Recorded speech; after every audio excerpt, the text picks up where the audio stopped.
Ya está con nosotros la doctora Pamela Aguirre. Pamela, ¿cómo estás? Muy buenos días. Gracias por acompañarnos. Como ustedes saben, Pamela también es parte del panel de Punto de Orden. Pamela, el presidente de la República había anunciado dentro de su campaña que iba a convocar una Asamblea Nacional Constituyente y el día de ayer nuevamente en la entrevista con CNN ha manifestado que es una promesa de campaña y que la va a cumplir. En este contexto que ya el presidente de la República lo ha dicho que se va a dar, sí nos gustaría un poco con tu experiencia nos expliques brevemente cómo es este proceso de convocatoria a una asamblea constituyente, porque creo que es importante en un primer momento saber los pasos que constitucionalmente debe seguir el presidente de la República para convocarnos a los ecuatorianos a una asamblea nacional constituyente. Buenos días, Pamela.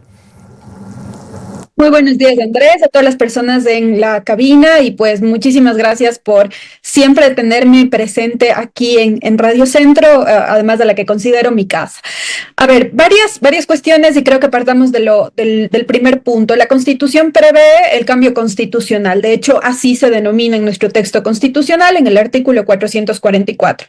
Y como bien se ha mencionado, este no es un proceso sencillo, es un proceso que va a requerir al menos que los ciudadanos vayamos 3 veces a las urnas. ¿Por qué? Porque el presidente tiene que primero proponer la Asamblea Constituyente ante la Corte Constitucional para que se convoque a una consulta popular.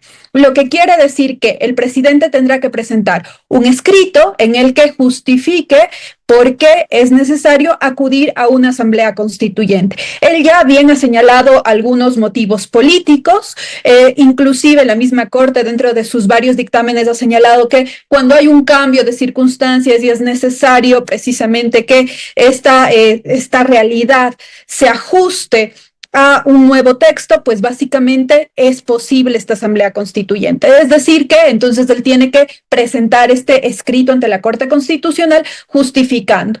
A propósito de esto, la Corte ha sido muy rigurosa en que efectivamente se tiene que presentar la solicitud como la justificación en documentos separados. Así lo ha mantenido, por ejemplo, en el dictamen 224 RC/24. Es decir, es necesario que se justifique de manera adecuada sociológicamente y jurídicamente por qué la convocatoria.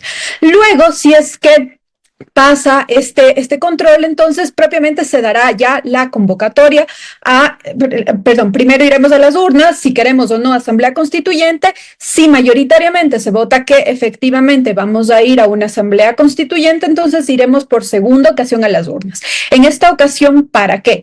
Para elegir quiénes serán los asambleístas constituyentes, los constituyentes, y además determinar el estatuto de funcionamiento. Y creo que este es el paso más importante en todo el proceso. ¿Por qué? Porque efectivamente aquí se designará cómo se van a elegir a estos constituyentes, cuál va a ser la forma de elección, cuáles van a ser los requisitos. Inclusive en el mismo dictamen al que acabo de hacer referencia, la Corte bien señala que debe determinarse cómo se van a elegir las circunscripciones electorales, quiénes pueden proponer listas, si son los partidos políticos, si es la ciudadanía. Recordemos que este es un proceso diferente, es decir, no se siguen las mismas reglas electorales que para la elección de la Asamblea Nacional. Ahora bien, si cometemos o si se comete el error, que creo que esto no se debe dar, y es un llamado de atención a tratar de ubicar a los constituyentes como se ubican a los asambleístas nacionales, nosotros vamos a tener un serio problema respecto a la conformación misma. Entonces, en este estatuto de funcionamiento de la Asamblea se va a circunscribir las reglas sobre las cuales va a funcionar la Asamblea Constituyente. Una vez que esto se apruebe, efectivamente, entonces pasará ya a funcionar la Asamblea Constituyente, cómo se designa la elección, cuál va a ser el mandato que tenga esta asamblea constituyente, que puede ser constituyente o constitucional. Por ejemplo, la de 1998 fue una asamblea constitucional cuyo único encargo era redactar la Constitución. La Asamblea de Montecristi se denominó de plenos poderes. La Corte Constitucional desde el 2022 ha señalado que efectivamente no es posible una asamblea de plenos poderes porque esto ataca o afecta a la división de poderes. Y luego que trabaje la asamblea, entonces la tercera ocasión por la que iremos a las urnas es para referendar, es decir, para señalar que sí aprobamos este cambio constitucional. Ahora bien, que lleguemos al último estamento no significa que necesariamente vamos a tener una nueva constitución, y me remito simplemente a la experiencia chilena. En Chile, a pesar de que hubo 2 intentos en los cuales trataron de redactar la constitución, de acoplar la constitución que se consideraba de Pinochet a los tiempos actuales, pues no se logró a propósito del rechazo al referéndum. Entonces, vamos a acudir 3 veces si este proceso se concreta. Pamela, ¿cómo está? Fernando Aguayo. Y a propósito de lo expresado por usted, el ejemplo chileno, vale decir que allá el mismo presidente socialista Ricardo Lagos hizo una cantidad de reformas a la Constitución que ya no se podía ver a esa Constitución chilena como pinochetista. Y usted bien relata lo que sucedió hace 2 años atrás en Chile. Primero una Constitución que no fue aprobada, extremista de izquierda, luego una extremista de derecha, y ahora pues no sabemos qué es lo que va a suceder allá. ¿No sería bueno aquí ir por el lado que han propuesto varios juristas, lo hemos hecho también aquí en los medios de comunicación, volver a la del 98? ¿No sería más fácil, más viable, Pamela? A ver, ahí hay algunos temas. No es posible a través de los mecanismos determinados en la Constitución que nosotros regresemos al texto de 1998. Lo que sí puede ocurrir, Fernando, y creo que es legítimo el temor que existe respecto a de que la constituyente puede ser una caja de Pandora, puede ser una caja desastre, como decía el maestro doctor Zavala. Para evitar que sea una caja desastre, por eso hacía referencia que el estatuto es el documento fundamental que tendrá que analizar la Corte Constitucional precisamente para determinar cuál es el mandato que se le va a dar. Y tomando en consideración la experiencia chilena, ni totalmente socialista ni totalmente de derecha, en ese momento se va a determinar cómo van a ser o cuáles son los temas más importantes que deben ser modificados constitucionalmente. Si se pretendiese volver a un esquema de la Constitución de 1998, claro que es posible, pero necesariamente vamos a tener que pasar por estos 3 pasos. Es decir, no es que a través de una consulta popular se puede hacer una pregunta de ¿estamos o no de acuerdo con volver a la Constitución de 1998? Porque esto no lo va a pasar la Corte. Si nosotros queremos introducir figuras que estuvieron en la Constitución de 1998, tendrán que ser introducidas a través de la Asamblea Constituyente. Pamela, una consulta. Ya he comenzado a ver ahí en las redes sociales que hay temor de que eventualmente en el estatuto se establezca un mecanismo no tan expandido, no tan grande para el escogitamiento de los asambleístas constituyentes. Es decir, como tomando tus palabras, no queremos, hay muchos sectores en los cuales me incluyo, que no quisiéramos que se replique esta asamblea con 120, 140, 160 asambleístas constituyentes porque se vuelve inmanejable y puede tomar 6, 9 meses o un año redactarla.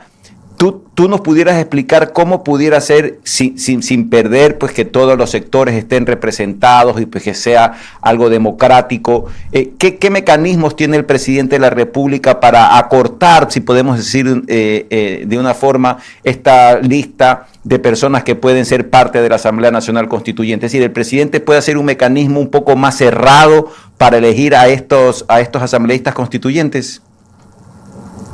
A ver, aquí me parece que tenemos que jugar muchísimo con la capacidad de, primero, generar acuerdos y la segunda, de respetar los principios democráticos. Creo que no está escrito en piedra que tengamos que reproducir, insisto, creo que esto sería un garrafal error, reproducir la forma de elección de la Asamblea Nacional.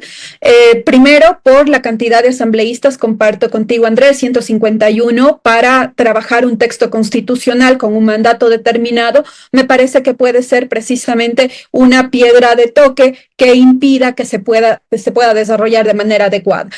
Pero sí, por ejemplo, se pueden establecer algunos requisitos que permitan que las personas que estén precisamente en la Asamblea Constituyente puedan ser aquellos que, representando los sectores sociales, representando a la sociedad, puedan de alguna manera tener un conocimiento expedito sobre el tema. Y ojo, no estoy diciendo que solo abogados constitucionalistas, ni solo abogados, sino que es necesario, por ejemplo, que si se pretende una reforma económica, bueno, también se cuente con expertos precisamente para tratar de ubicar una constitución neutra, la constitución económica que se conoce, es decir, que tenga normas que permita tanto a un gobierno de una ideología más acercada a la derecha, liberalismo, o otra más conservadora, pues efectivamente, o proteccionista, que permita al gobernante mantener precisamente la gobernabilidad. Entonces, en esa línea de ideas, es posible que se puedan generar mecanismos, circunscripciones territoriales tal vez distintas,